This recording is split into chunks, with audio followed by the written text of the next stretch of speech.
तो दोस्तों बता दें कि आज के अपडेट होने वाला कुछ खास। तो अगर आप लोग नए हैं तो चैनल को सब्सक्राइब करके वीडियो को लाइक कर दें, क्योंकि नए नए अपडेट हम आप लोगों को देते रहते हैं। तो देख सकते हैं कि भैया हो खेसारी भैया के देख सकते हैं कि नया सॉन्ग एक ही दिल के करा दी, बाप रे बाप। ये देख सकते हैं हमारे ट्रेंडिंग स्टार सुपर स्टार के देख सकते हैं गाना आने वाला है दोस्तों।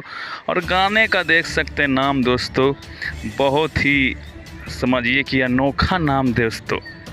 और दिल केकरा के दी ही भोजपुरी सॉन्ग का देख सकते हैं, ज़बरदस्त सॉन्ग खेसारी भैया का आ रहा है। और दोस्तों बता दें कि ये भी खेसारी भैया के बैक टू बैक सॉन्ग आ रहा है। और दोस्तों बता दें कि अब सावन से पहले लास्ट तक दोस्तों अभी गर्दा लोकगीत गाना आने वाला है दोस्तों बता दें कि गर्दा लोकगीत सॉन्ग आने वाला है।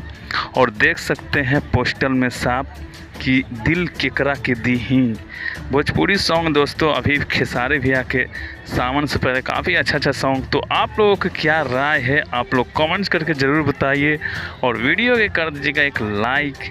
जय भोजपुरी, जय बिहार। मिलते हैं फिर नेक्स्ट वीडियो में।